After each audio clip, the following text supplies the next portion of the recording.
estábamos esperando a la profesora invitada María Teresa, pero tuvo un, ¿cómo se dice? Un acontecimiento. Un accidente. Un pequeño accidente, no le pasó nada, una dificultad con el auto, en esta forma de habitar. Pero viene en camino, así que decidimos empezar y se integra cuando llegue. Ella es María Teresa Stubbe. Voy a aprovechar de presentarla, pero hay que presentarla cuando llegue. Ella es académica del Instituto de Filosofía de la Pontificia Universidad Católica, investigadora y autora de varios artículos y libros de filosofía, coautora junto al filósofo Jorge Eduardo Rivera de un comentario a Ser y Tiempo en 3 tomos. Y debo agregar además que es amiga personal de Rodrigo. Ella estuvo la vez anterior con nosotros en un encuentro que hicimos en la sala 108, no sé si algunos estuvieron, conversando acerca de Heidegger también. Está con nosotros también el profesor Roberto Bruna. ¿Lo conocen? Sí.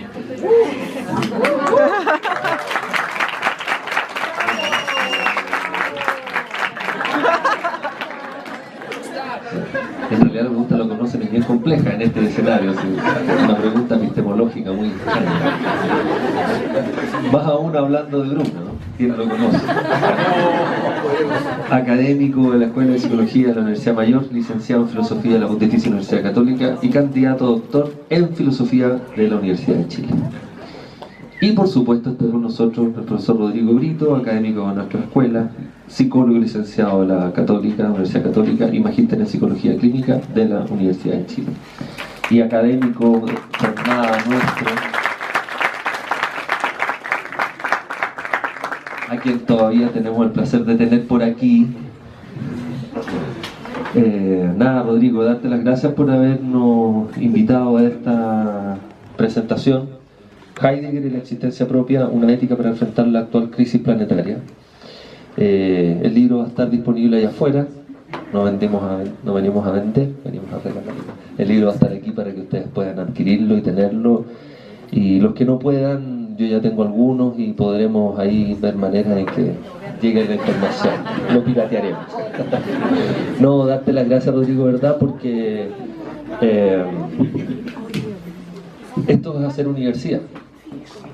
Esto es estar en un centro y en un lugar donde se pueda pensar, debatir, conversar, reflexionar acerca de las cosas que nos convocan, que tienen que ver con la ontología, la epistemología, la filosofía y por supuesto la psicología. Y en este caso el ser, el habitar, la existencia, y cómo de alguna manera, según Rodrigo en esta propuesta, aunque Heidegger parece que no lo trataba tan literalmente, hablar acerca de la ética en estos tiempos en que estamos viviendo, en este mundo técnico, ¿no?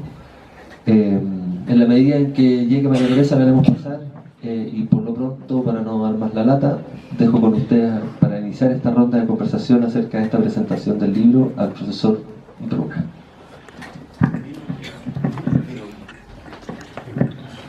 Hola.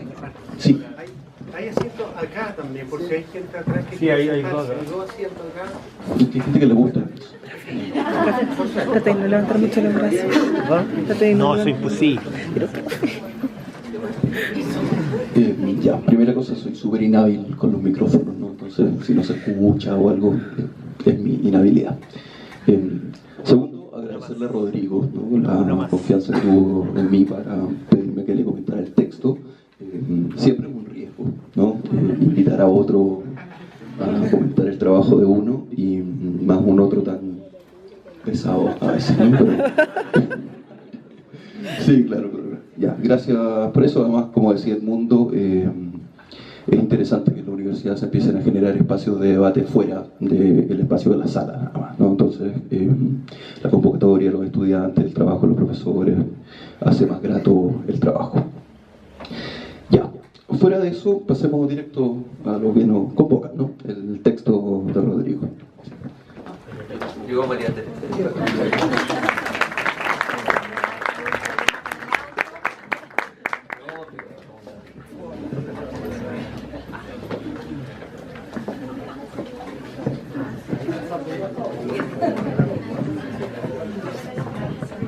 Los imponderables.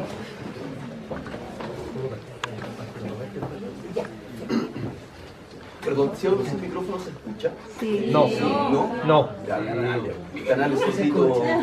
Sí, se escucha. Prende el audífono. Lo tengo que aprender. Sí, no, ya, entonces con micrófono. Bueno, son cosas raras.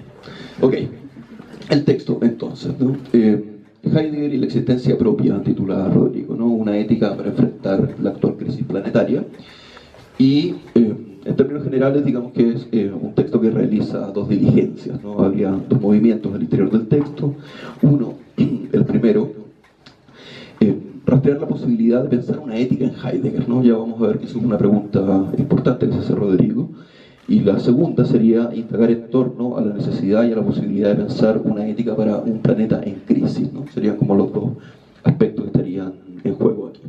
Ahora, cuando el texto dice crisis, al parecer estuviera dialogando, ¿no?, con aquello que ha escrito Hahn en La Sociedad del Cansancio, una especie de descripción, ¿no?, de un régimen actual que se caracterizaría por la autoexplotación del sujeto y donde habría una especie de recambio en el lugar del enemigo, dice Hahn, ¿no?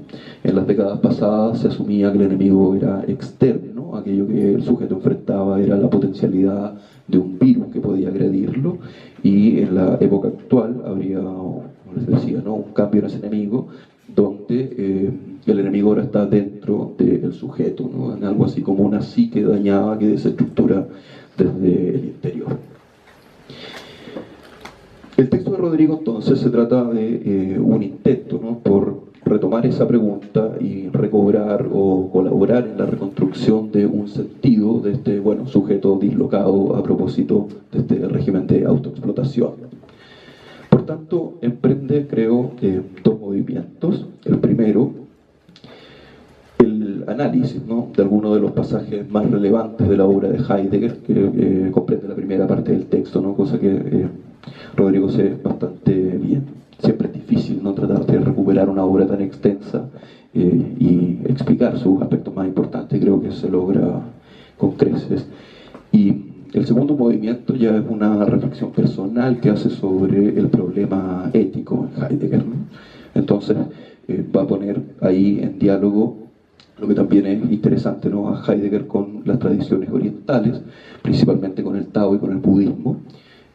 Cosa que, claro, de la lectura de Heidegger siempre pareciese estar ahí como en sordina, ¿no? Y Rodrigo lo explicita creo bastante bien, va mostrando esos puntos desde donde esas lecturas podrían iluminar la interpretación que se haga sobre los textos de Heidegger.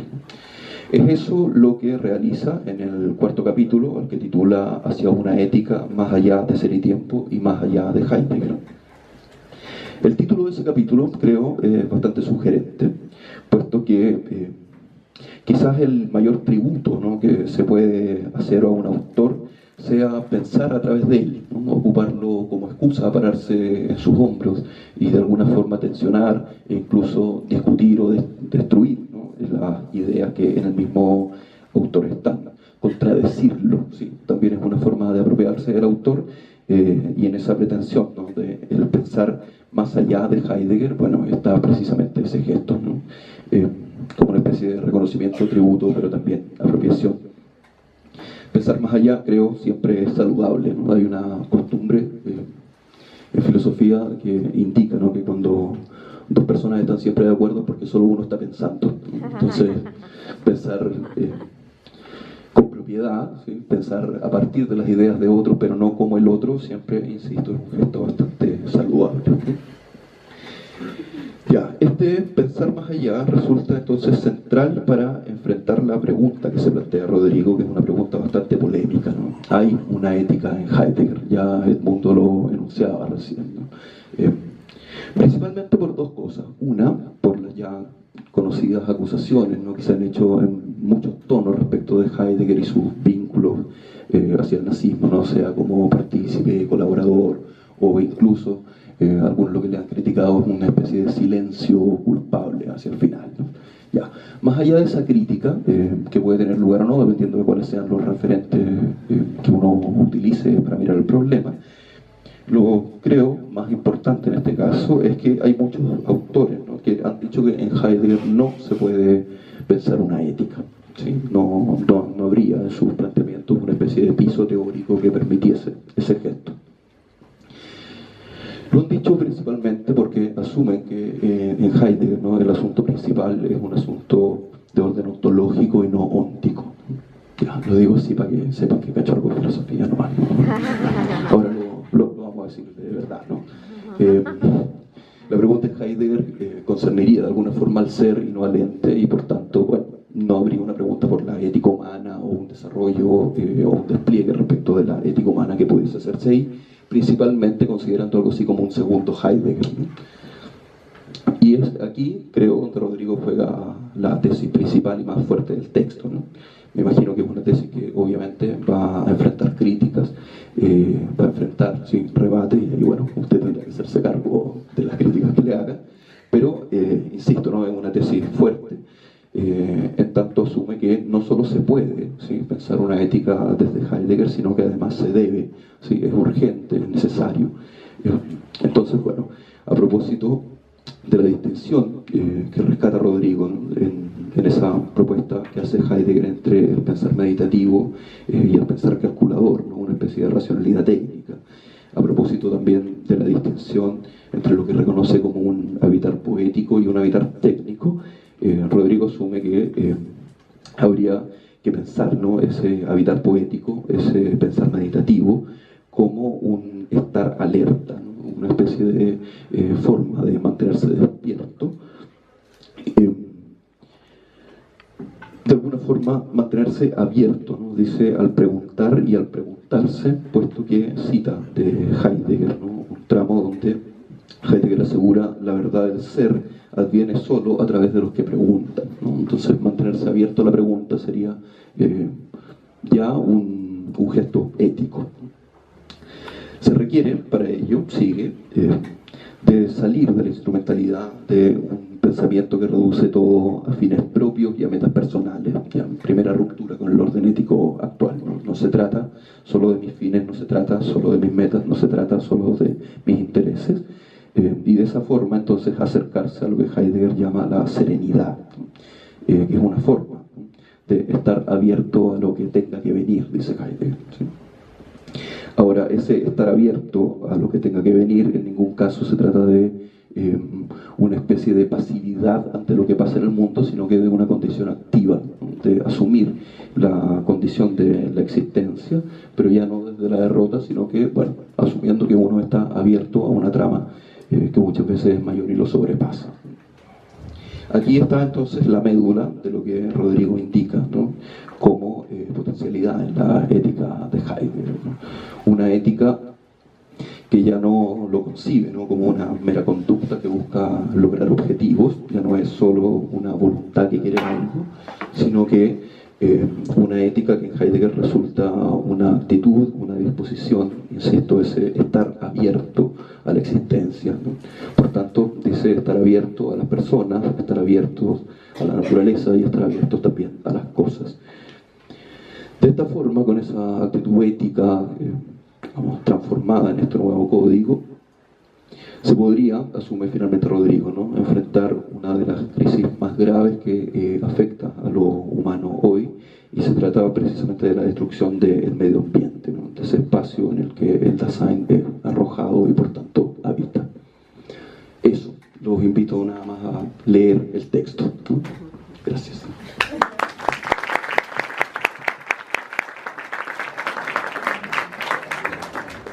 Una voz bien fuerte, así que acostumbrado a hacer clase tanto tiempo, ¿me oyen o prefieren con micrófono? ¿Se oye? ¿Sí? ¿Se oye?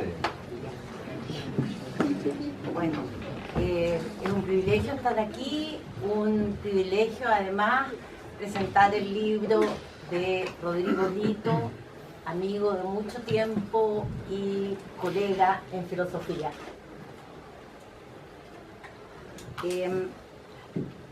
Refiriéndose a Parménides, el filósofo antiguo que fue el primero que usó las palabras verdad y ser, Martin Heidegger escribe: las palabras no dicen solo lo que sus autores pretenden decir con ellas, sino que desbordan lo que el hombre quiere. no es el hombre el que habla, sino el lenguaje. Los dichos de Parménides hablan, no él. Y por esto, por este esencial desborde de sus palabras, es Parménides un pensador. Los pensadores son los que dicen palabras insondables. Rodrigo Brito hace resonar las palabras del filósofo de Friburgo más allá de lo que en su tiempo pudieran oírse. Son palabras actuales, en que el lenguaje del Heidegger de Ser y Tiempo, como el de Después de la Quere es el vuelco que tuvo Heidegger en su pensamiento después de Ser y Tiempo, en que, como decía, en que el lenguaje del Heidegger de Ser y Tiempo, como el de Después de la Quere, hace señas de la esencia de nuestro tiempo. El libro que nos convoca hoy es una ética para nuestro tiempo, aquí y ahora, como les gusta decir a Rodrigo. Rodrigo Brito logra aquí hacer fácil lo difícil. Reconocemos en ello al discípulo de uno de los más destacados heideggerianos del habla hispana, al profesor Jorge Eduardo Rivera, de quien Brito tuvo el privilegio como alumno de ser su ayudante y el único a quien el maestro delegaba sus clases. Ética en griego significa morada, es uno de los significados, porque uno es el ethos con eta y el otro es el ethos con épsilon. La pregunta metódica que guía a Brito en este trabajo es: ¿cómo estamos edificando hoy nuestra morada? No es la de hoy una ética ontocéntrica, centrada en el ser, on-ser.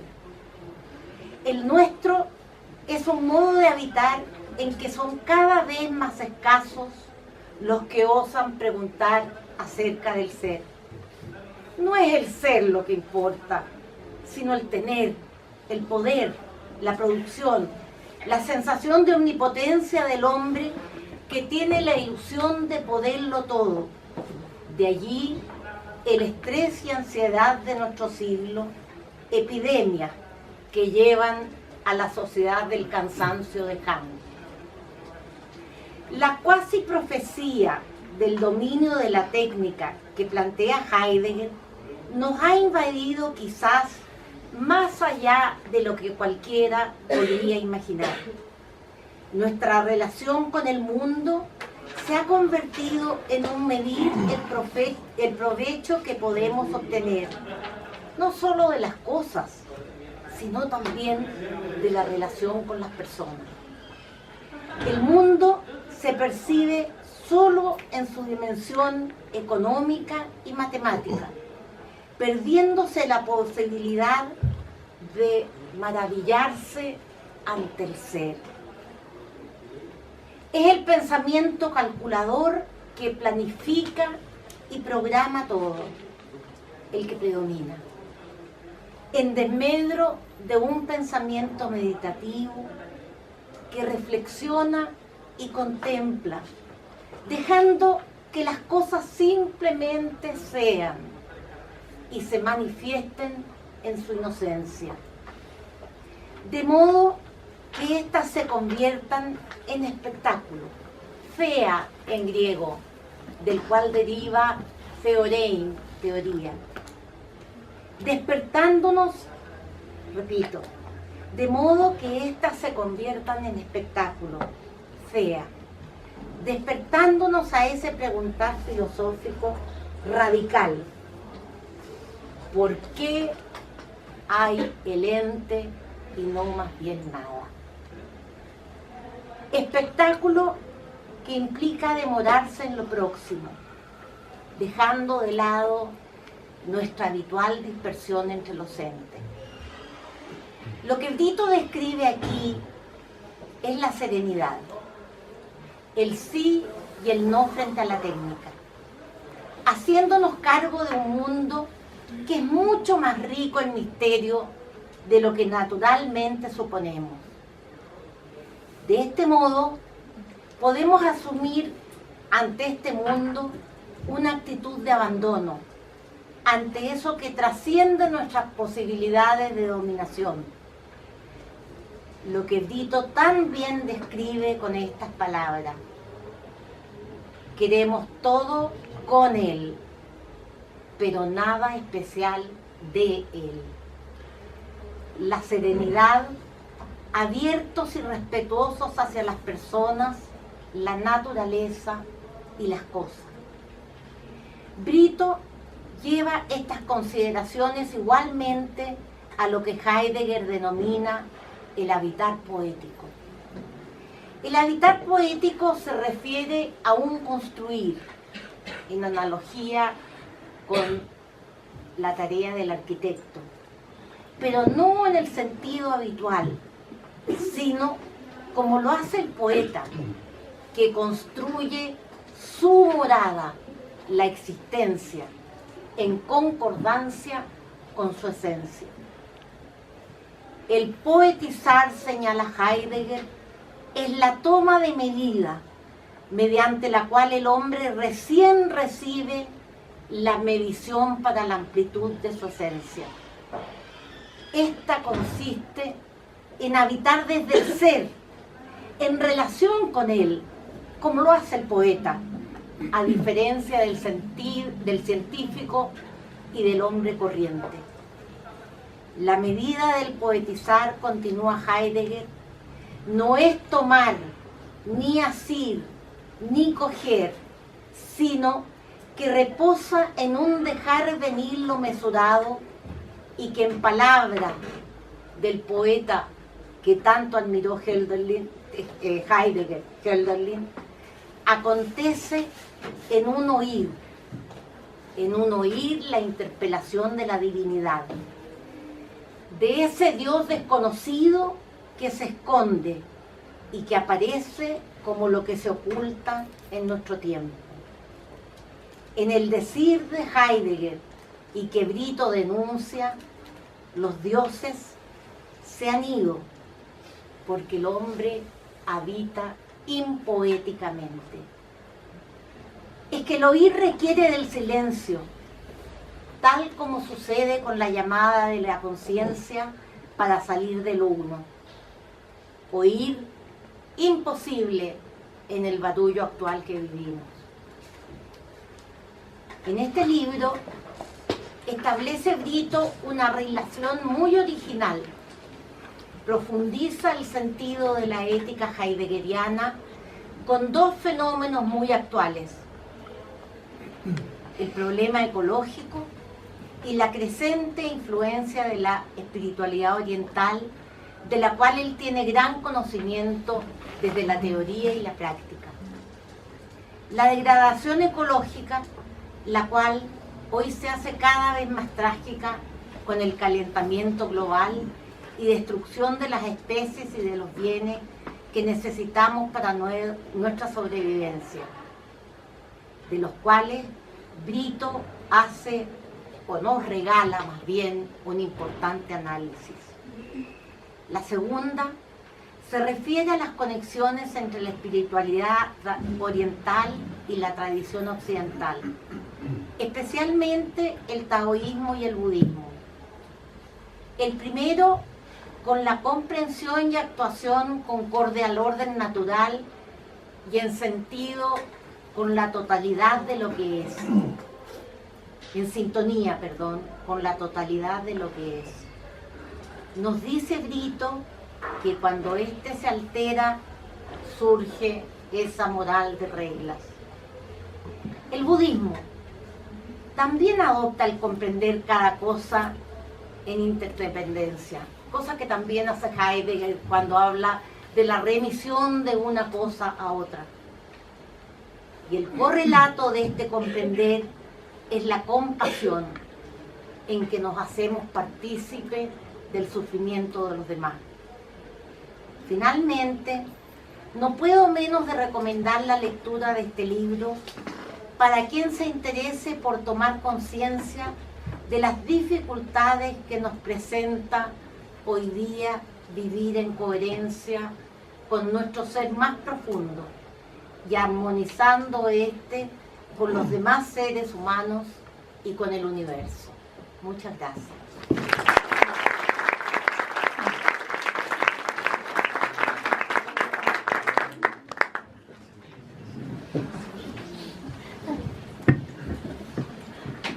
Bueno, ahora me toca a mí, supongo. Bueno, quiero partir, obviamente, y muy gratamente. Yo hablo con micrófono porque si hablara sin micrófono no me escucharía nadie, ¿no? Hablo muy bajo.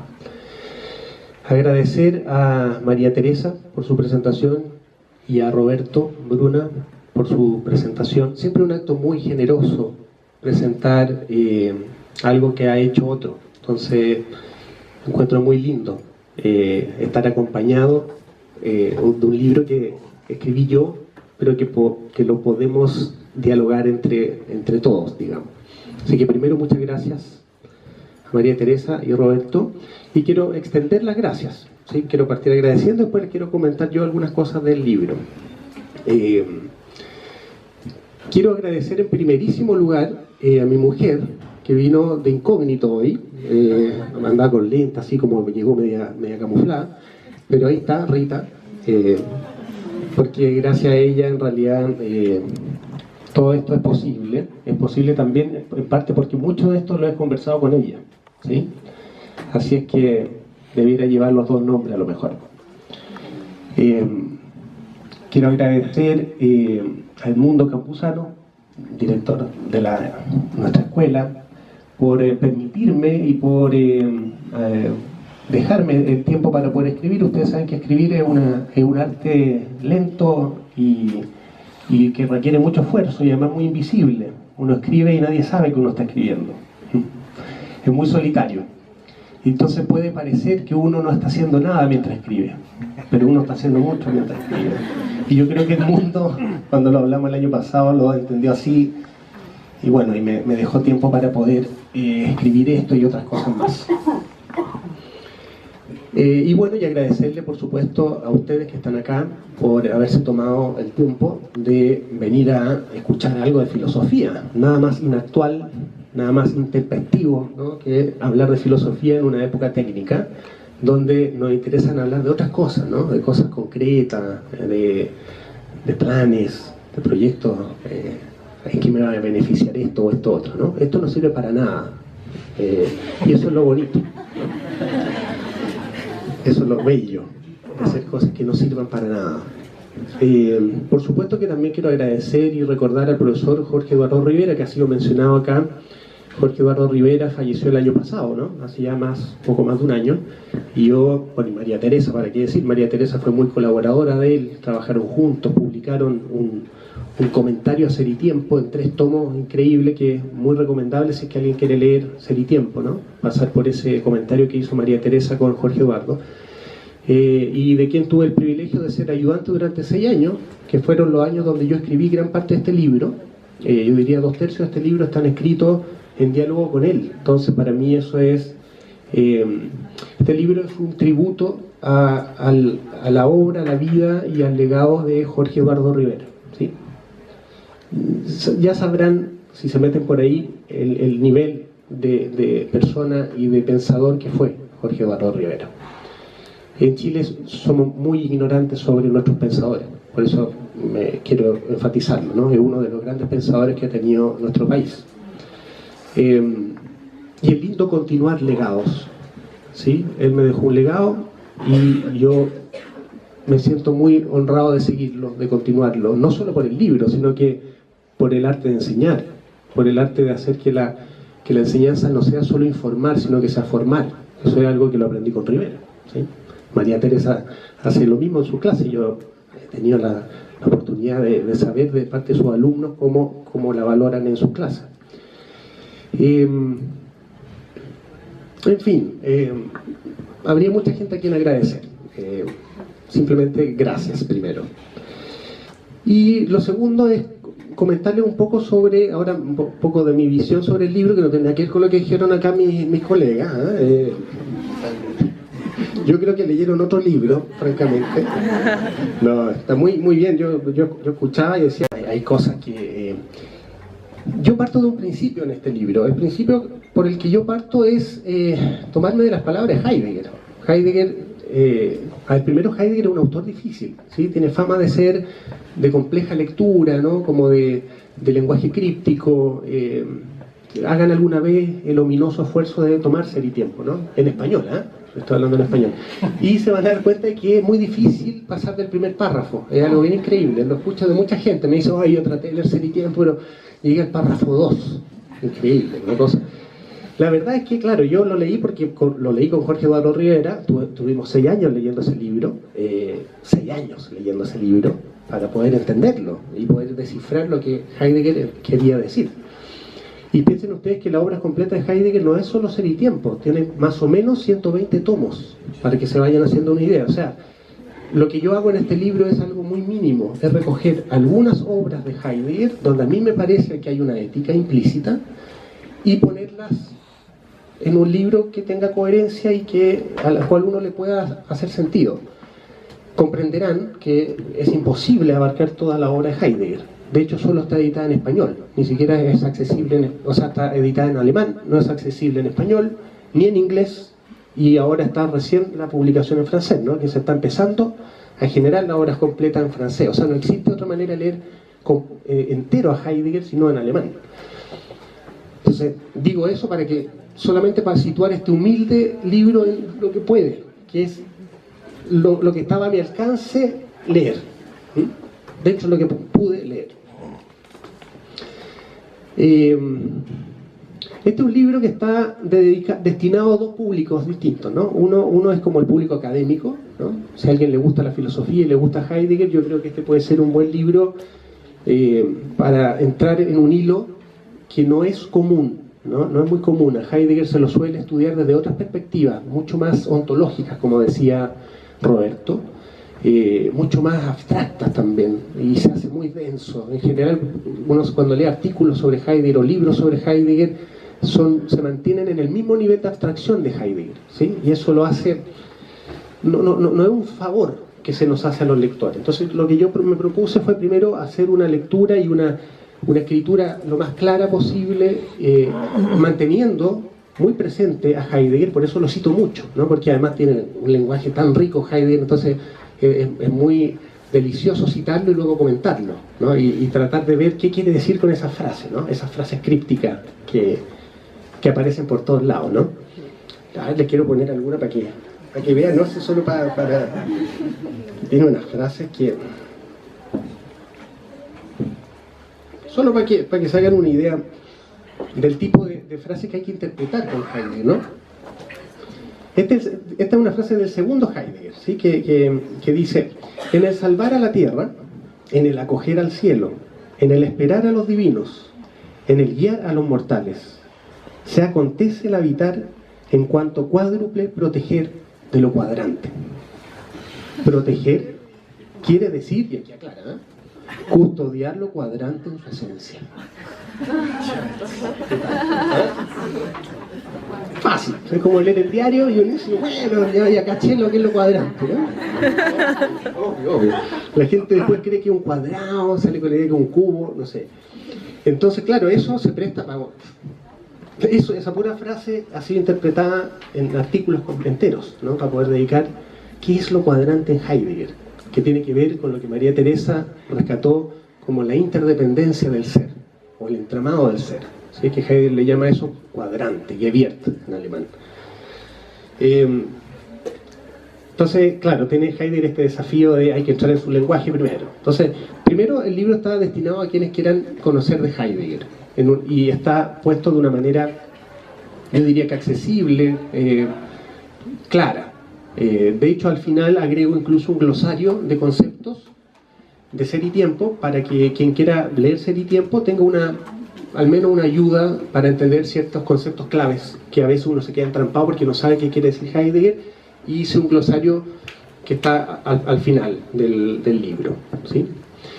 Pero, y lo que para mí es más interesante, es un libro cuya intención principal es que sea un libro abierto para cualquiera que quiera detenerse a pensar el tema ético actualmente, ¿no? La ética no es algo que esté de moda, no es algo que convoque más allá de ciertos espacios como la bioética, ¿no? O sea, uno va a espacios éticos por obligación. No sé si se han fijado, pero uno va a una comisión de ética, ¿no? Está obligado a ir, pero nadie se estudia ética porque quiere estudiar ética, o nadie hace reflexiones éticas en forma espontánea, sino que es porque apareció en la tele y nos ponen un problema ético. Que valga aquí una aclaración, eso que suele llamarse ética, yo acá en el libro lo trato como moral. Entonces yo hago una distinción que yo creo que tiene un asidero en Heidegger, y creo que es uno de sus principales aportes a la ética, que es que con Heidegger, lo voy a decir así en rotundo, con Heidegger al menos se acaba la reflexión ingenua acerca de la moral, y empieza una manera de entender el habitat que ahora sí se acerca a lo ético, ¿sí? Y esta es una tesis que yo trato de sostener implícitamente a lo largo del libro. La moral tiene que ver en general, la moral viene con la metafísica occidental, ¿ok? Es un derivado de la metafísica. Eso quiere decir que deriva de una cierta racionalidad, de una relación racional con el mundo, que está basada en principios, en reglas. Los mandamientos, por ejemplo, son morales, ¿no? Es decir, son enunciados racionales que uno puede entender, pero el problema después está en aplicar, ¿no? Cómo yo aplico una regla moral. Y toda moral parte de la disociación entre el hombre y el ser. O sea, por eso es que me interesó ligar a Heidegger con el taoísmo, por ejemplo, ¿sí? Porque en el taoísmo es muy claro el hecho de que el hombre se empieza a perder a sí mismo cuando se desliga del ser. Y entendamos por ser algo muy simple, el entramado de todas las cosas. Cuando nos perdemos del entramado y dejamos de mirar más allá de mi mundillo personal, y entonces la ética se pierde y tiene que aparecer algo que reglamente el orden de las cosas, y a eso se le llama moral, que es un conjunto de normas, leyes. El derivado ya más, vamos a decirlo en lenguaje coloquial, más penca de eso, es el derecho. ¿Sí? Nos tienen que poner un semáforo, porque si no, no nos podríamos reglamentar solos, ¿no? Y nos tienen que poner multas, si no, no nos podemos reglamentar solos. Entonces, la moral tiene una cosa siempre muy externa, no tiene nada que ver conmigo, yo tengo que obedecer una moral. La ética es algo muy distinto, tiene que ver, y ahí me baso en Heidegger, tiene que ver con un perseverar y con una cierta disciplina para poder iluminar mi modo de estar en el mundo, o mi modo de habitar. Y eso es pura experiencia, no es racional. Eso tiene que ver con una relación con las cosas, con las personas, con la naturaleza. Yo diría que en ese sentido, la ética que propone Heidegger, que no la propone, eso, lo interesante del libro es que Heidegger no la propone, pues de hecho no hay ningún libro de Heidegger que se llame Ética, y en Ser y Tiempo, si ustedes alguna vez lo leen, se van a dar cuenta que no solo no se mete con ética, sino que cada vez que habla de la ética dice, esto a mí no me interesa, ¿eh? Entonces vamos a hablar de cosas interesantes, ontología, y vuelve a la ontología, vuelve al ser. Entonces, claro, este es un libro que le hace mucho caso a la tesis de Heidegger, según la cual lo más importante de un pensador es lo que el pensador calla, y no lo que el pensador dice. Entonces este es un libro que habla sobre lo que Heidegger no dijo, y no lo dijo porque no le importaba explícitamente, pero si uno lee ciertas obras de Heidegger, es pura ética. Entonces es muy curiosa su relación con la ética. Yo creo que escribió así y pensó así porque no quería instrumentalizar el pensamiento ético, no lo quería transformar en un código moral, ¿no? Y tomó muchas precauciones para que eso no ocurriera, entre otras, no escribir nada sobre ética directamente, ¿sí? Entonces, ¿cuáles son las características o los tintes que uno podría decir que tiene esta ética no dicha por Heidegger, pero que está pensada por Heidegger? Yo diría que uno es hacer la distinción entre moral y ética, que la ética tiene que ver con un proceso de autotransformación en el habitat. Y lo otro interesante, diría yo, es que Heidegger saca la ética del terreno del humanismo. que es otra de las cosas muy, diría yo, revolucionarias y novedosas en Heidegger. Y estamos hablando de la primera mitad del siglo pasado, ¿no? Lo que hace Heidegger es decir algo muy controversial, que es que la ética debiera salirse de una fundamentación humanista, porque el humanismo tiene el gran problema de que está centrado en el ser humano, y el ser es mucho más que el ser humano, ¿sí? O sea, si solo pensamos en términos de beneficios para la humanidad, estamos condenados a generar un problema para el resto de los seres y de rebote para nosotros mismos, que es lo que nos está pasando actualmente, ¿no? Entonces Heidegger hace un diagnóstico muy, muy feroz, diría yo, que parte con el tema de la metafísica, que Heidegger la mira con mucho recelo, luego sigue con el tema de la técnica, que no es más que una concretización del pensamiento metafísico, y que termina con el humanismo, como un modo de pensar que pone al hombre excesivamente por sobre el resto de los seres, ¿no? Y Heidegger, en la Carta sobre el Humanismo, que está citada en este libro, en algunos pasajes, lo que trata de hacer es mostrar que se puede hacer una ética y se puede vivir éticamente sin poner al hombre en el centro. De hecho, ese sería el núcleo de una ética ontocéntrica, le llamo yo en el libro, no antropocéntrica. Ahora, esto Heidegger lo escribió hace mucho tiempo, pero para mí es muy actual. Y en el libro lo que trato de mostrar es precisamente la actualidad que tiene este diagnóstico y la actualidad que tiene esta propuesta. Piensen ustedes, por ejemplo, en el ámbito de la antropología y de la geología, hace unos 15 años que se está debatiendo cambiarle el nombre a nuestra era, ¿no? La era en la que hemos estado los últimos varios miles de años se llama Holoceno, ¿cierto? Todos lo saben, ¿no? Es una cosa muy sabida por todo el mundo. Eso es algo que estiman en general los geólogos, y una era geológica se mide no por conceptos, sino que se mide por el factor de impacto. Digamos, ¿cuál es el ente, o la cosa, o el elemento dentro del mundo, dentro de la Tierra, que más impacto está generando en la Tierra? Incluso a niveles físicos, ¿no? Se miden capas de glacial, etcétera, ¿ya? Y en el Holoceno, ese impacto estaba distribuido entre distintos elementos químicos. Pero desde hace ya por lo menos unos 80 años atrás, y mucho más podríamos decir, el gran factor de impacto de la Tierra somos los seres humanos. Y por eso es que el concepto que se está empezando a poner cada vez más en boga es el de antropoceno. Entonces fíjense que ese concepto, que está acuñado por la ciencia, fue anticipado por Heidegger con su concepto de técnica. O sea, si uno lee en Heidegger la pregunta por la técnica, por ejemplo, uno de sus ensayos, o la época de la imagen del mundo, otro texto bellísimo, pero de difícil lectura, digamos, esto está puesto, está planteado, esto va a pasar de algún modo, no está anticipado, que mientras sigamos manteniendo una moral humanista, en el sentido de poner al hombre en el centro y dejar a todo lo demás al servicio del hombre, vamos a terminar en una gran crisis. Eso está anunciado por Heidegger. Y esa crisis ya llegó y está aquí. Y hoy día tiene un nombre científico, ¿no? Calentamiento global, antropoceno. Hoy día vamos a empezar a escuchar un montón de conceptos en esta línea.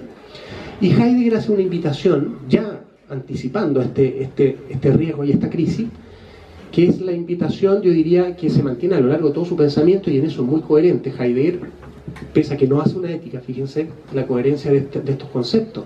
En Ser y Tiempo él habla de propiedad, la existencia propia, a diferencia de existir impropiamente, ¿no? Existir propiamente para Heidegger, de alguna manera, tiene que ver con escuchar, con aprender a escuchar los llamados del ser, o aprender a estar en sintonía con la situación del mundo. ¿Sí? Por eso es que en Ser y Tiempo Heidegger dice que esa llamada de la conciencia, que la toma de la tradición, dice que viene del Dasein, viene de la existencia, pero a su vez viene de más allá de él. O sea, viene del mundo, viene de la situación que enfrenta o confronta al hombre en el mundo. Y luego va a mantener esos conceptos, pero les va a cambiar las palabras. Y después los va a llamar habitar poético, ¿cierto? Los va a llamar pensar meditativo, o serenidad. Va a usar un montón de otros conceptos para mantener la misma línea, esta misma distinción ética fundamental, que es que hay dos maneras básicas de habitar el mundo. No quiere decir que solo hayan dos maneras, son dos extremos o dos polos, dos arquetipos de habitar el mundo, ¿sí? Entonces, en un primer momento es propiedad e impropiedad, y luego se va hacia otros conceptos, ¿no? Habitar poético versus pensar calculador, técnico, etc. Y esto nos concierne a todos, en nuestra vida cotidiana, en el modo como estudiamos, como trabajamos, como, en fin, ¿no? Como la actividad humana se pone al servicio del funcionamiento y del rendimiento en lugar de ponerse al servicio del bienestar colectivo. ¿Sí? Es muy loco eso. Y eso pasa incluso en instituciones que se dedican al bienestar, que es lo más loco, ¿no? Es decir, esta es una lógica que ha permeado hasta lo más profundo de nuestro habitar. Y por eso es que a Heidegger esto le llama tanto la atención, ¿no? Porque lo ve por todos lados, ¿no? Y eso que no conoció Internet, Heidegger. Hubiera conocido Internet, yo creo que hubiera saltado de alegría, y no me lo imagino saltando de alegría, ¿sí? Era un tipo medio serio, parece. De alegría porque, ¿ven? Hubiera dicho, esto es lo que yo estaba diciendo. De esto se trata, ¿no? ¿Cómo ya no sabemos distinguir quién manda a quién? Si nosotros a Internet o Internet a nosotros, ¿no? Esa duda que de repente se puede instalar. ¿Puedo dejar de ver una serie? Uy, no sé, en el próximo capítulo. No, y te quedaste en la serie pegado, ¿eh? Te quedaste pegado las 4 temporadas, ¿no? Y a lo mejor ni querías verla y era fome la serie. Pero, entonces Heidegger se pregunta, ¿qué tan dueños somos de nosotros mismos en una época técnica como la época moderna, ¿no? Y esta sigue siendo una pregunta cada vez más actual. ¿Cuánto nivel de libertad tenemos frente a las cosas? Y ahí está este concepto bello de Heidegger de serenidad, ¿no? De poder soltar o de poder estar en medio de las cosas sin estar apegado a las cosas. Es decir, puedo ver un capítulo de la serie y puedo no ver ni uno más. O puedo ver uno a la semana. O puedo no ver ni una serie también, ¿no? En fin, nada, hay muchos temas que están tratados en el libro.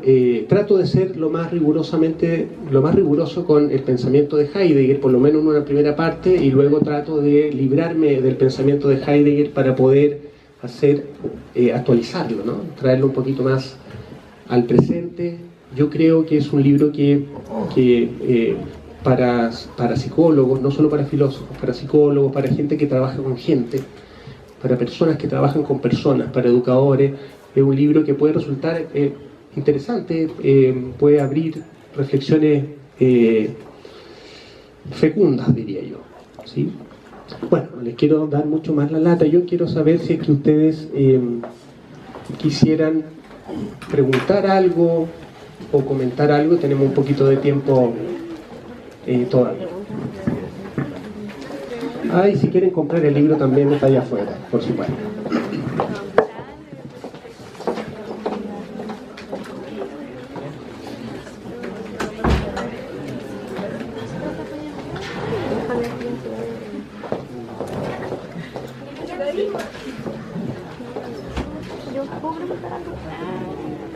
Por favor, sí, o sea, no sé, Loreto.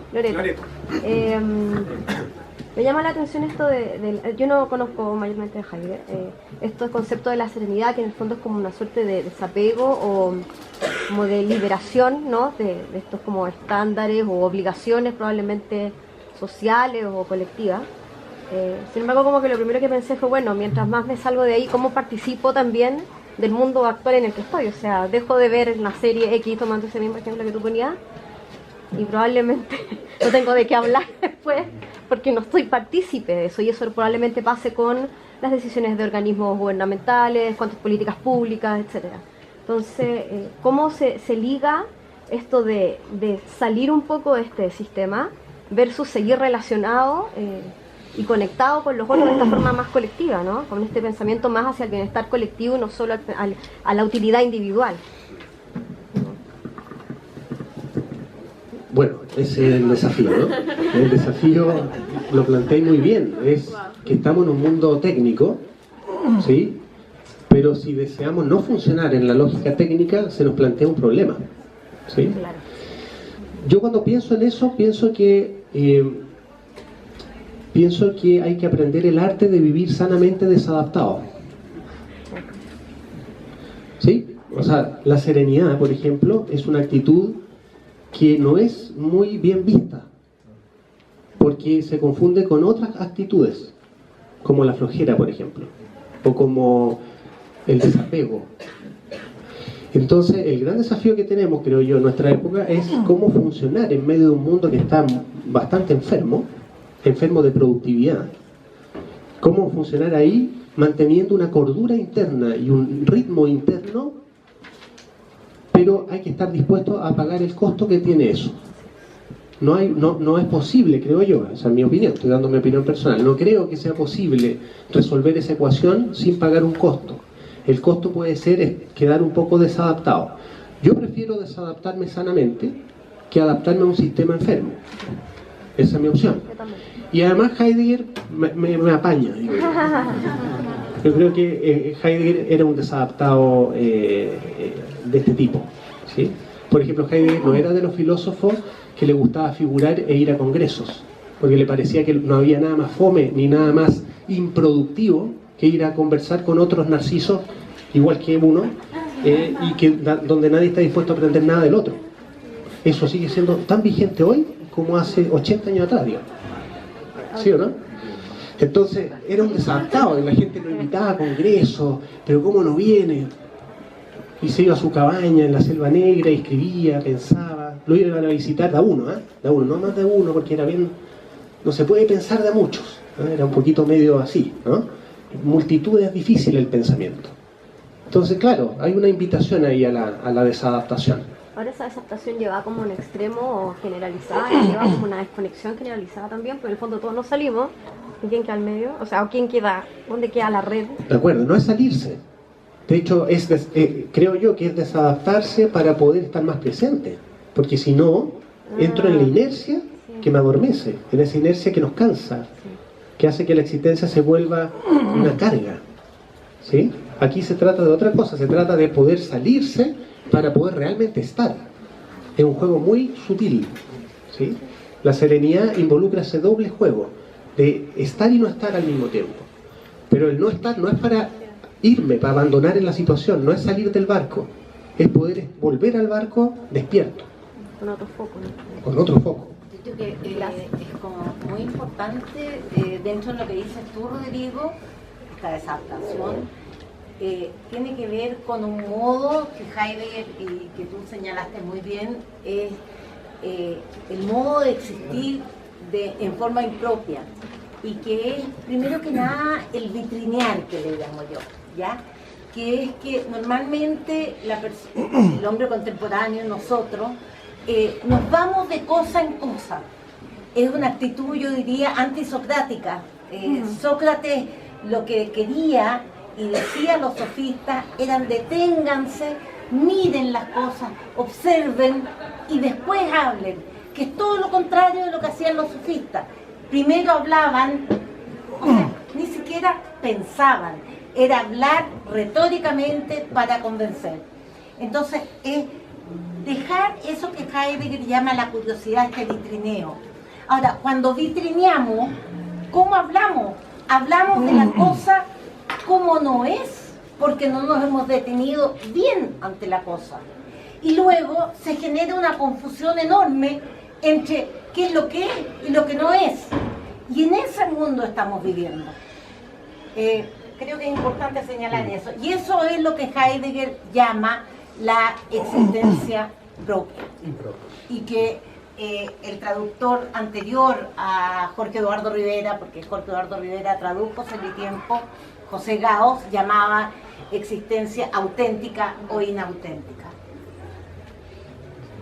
Había un par de preguntas más por ahí, no sé si estaban por ahí, si todavía se atreven, por ahí, por favor. Hay una pregunta después. ¿Qué es el presente? ¿Qué es el aquí y ahora? Buena pregunta. ¿Qué es el presente, no?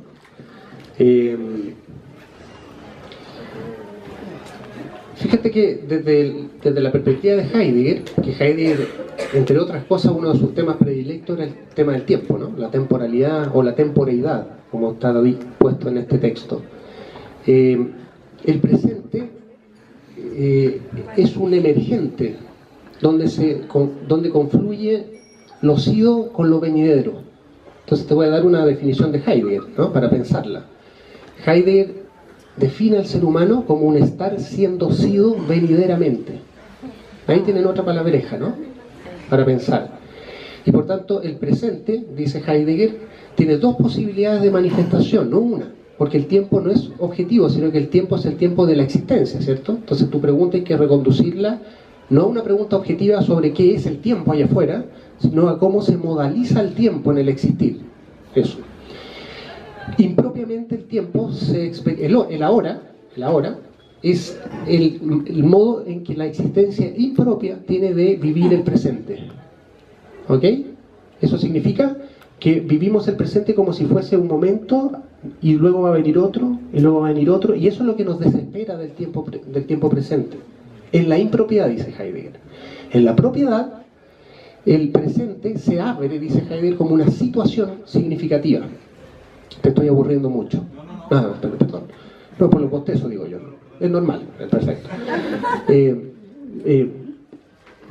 En la existencia propia emerge el tiempo no como lineal, sino que aparece el tiempo como algo instantáneo, donde está todo presente, ¿sí? Por eso dice que en la existencia propia el Dasein es un estar siendo presente, no está siendo, es un proceso de estar siendo sido, o sea, con una tradición que tengo ahora, la llevo conmigo, pero venideramente, es decir, orientado a un proyecto. Y todo eso ocurre en el instante. Ese tiempo no es estresante. Ese tiempo no me puede a mí generar ansiedad. Ese tiempo es un tiempo de apertura, que es muy distinto al tiempo de los pendientes, o el tiempo de los planes, es otro tiempo, un tiempo cualitativamente diferente. ¿Sí? No sé si respondo. No estoy satisfecho, pero con la vida. Ok. Bueno. No me puedo hacer cargo de lo cada uno, ¿no? Por favor, Marcelo. Hablaste de inercia. ¿Y de dónde provendría esa fuerza? La de la inercia. Porque dice que actuamos en inercia, debemos ser reflexivos.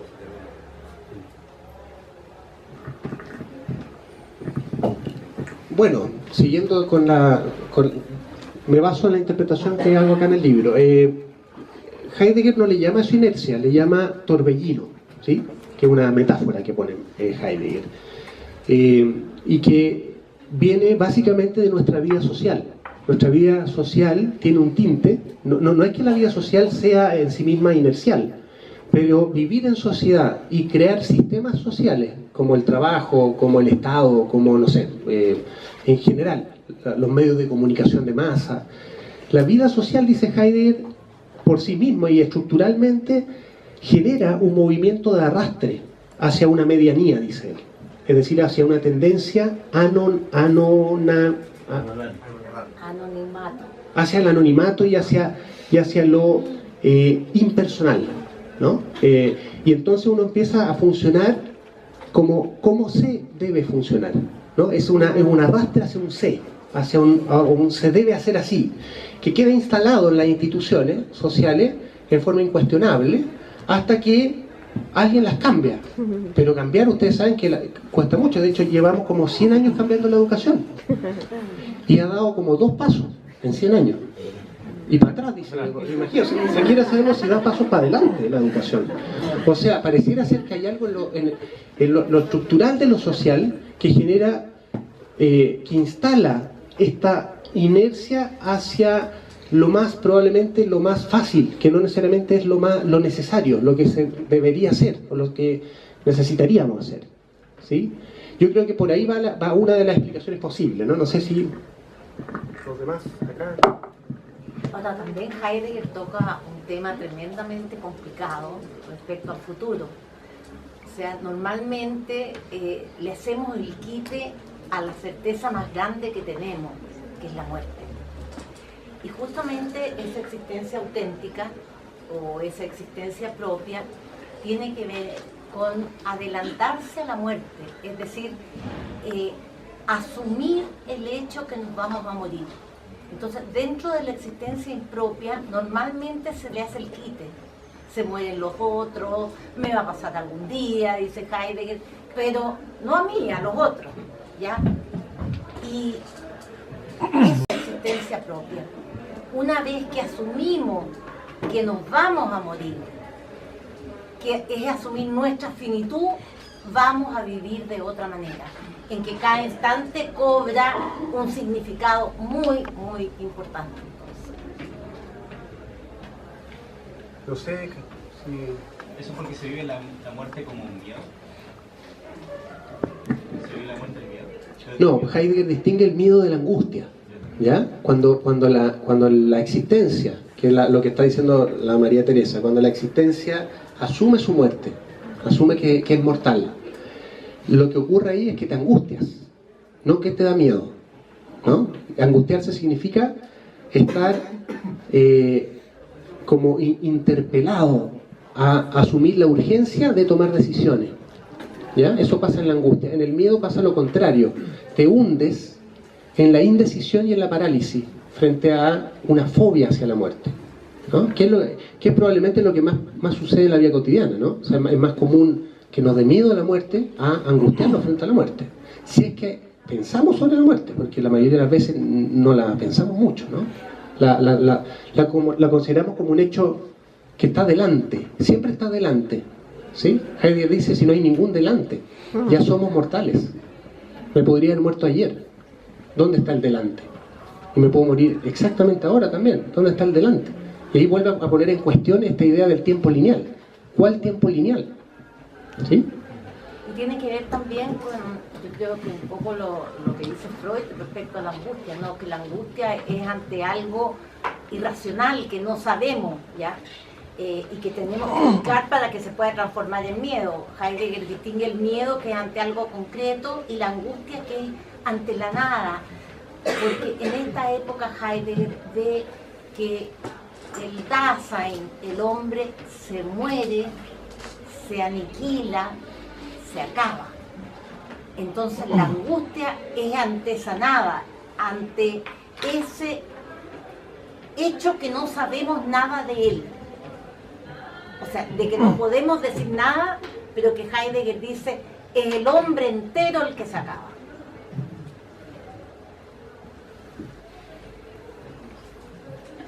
Si bien, como antes planteaba, se está dando una orientación hacia el hombre, como antropocéntrico, y después se da una desviación hacia el mundo, o sea, más global, y no solo a nosotros, sacándonos de la posición más alta de la pirámide, lo plantea bien, como un deber ser hacia resguardar, cuidar o darle más importancia al mundo. No este deber ser, y entendiéndose esta como una ética que nos va a orientar a esto, nos conduciría más a una, podría decirse, impropiedad más que una propiedad. ¿Por esto de estar orientado más al mundo? Sí, como un deber ser.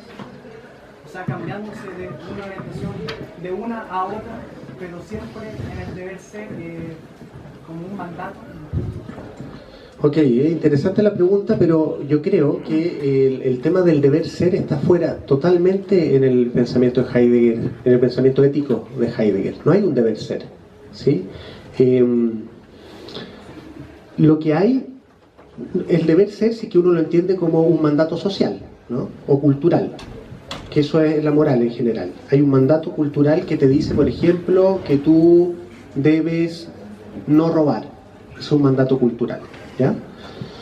Que no todo el mundo lo entiende así, pero bueno, es otro problema. Acá estamos hablando de otra cosa. Estamos hablando de un mandato que no tiene que ver con un deber, sino que tiene que ver con un estar atento a lo que la situación requiere de mí. Y eso no se da en un raciocinio, sino que se da en una conexión. Y a esa conexión Heidegger le llama serenidad. La serenidad no es una reflexión sobre el deber. La serenidad es una respuesta espontánea, cuando yo estoy conectado con la situación. Y claro que se vive como un mandato, dice Heidegger, pero es un mandato que no obliga, no es una obligación, es un mandato que surge como una necesidad. ¿Sí? Entonces, claro, es pertinente la pregunta porque uno podría decir, bueno, si esta ética está orientada a sacar al hombre del centro y poner al mundo en el centro, pero hay que acordarse de que el hombre forma parte del mundo, o sea, el hombre no queda fuera de la ética. El hombre, como parte del entramado del mundo, es otro de los elementos que hay que cuidar y proteger, pero no es más relevante que el resto de los elementos. El tema es mantener el balance, no desproporcionar el cuidado hacia el hombre. ¿Sí? Eso es como, por ejemplo, vivir yo en spa y en yéndome de viaje y tener mi casa hecha un desastre.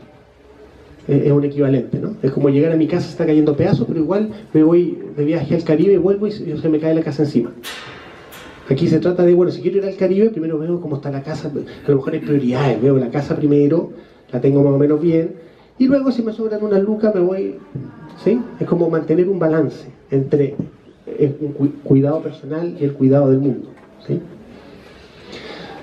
Ok, creo que por ahora, Marcelo, una última cosa, sí, estamos en el tiempo. Muchas gracias por haber venido, muchas gracias María Teresa, Roberto, gracias Mundo.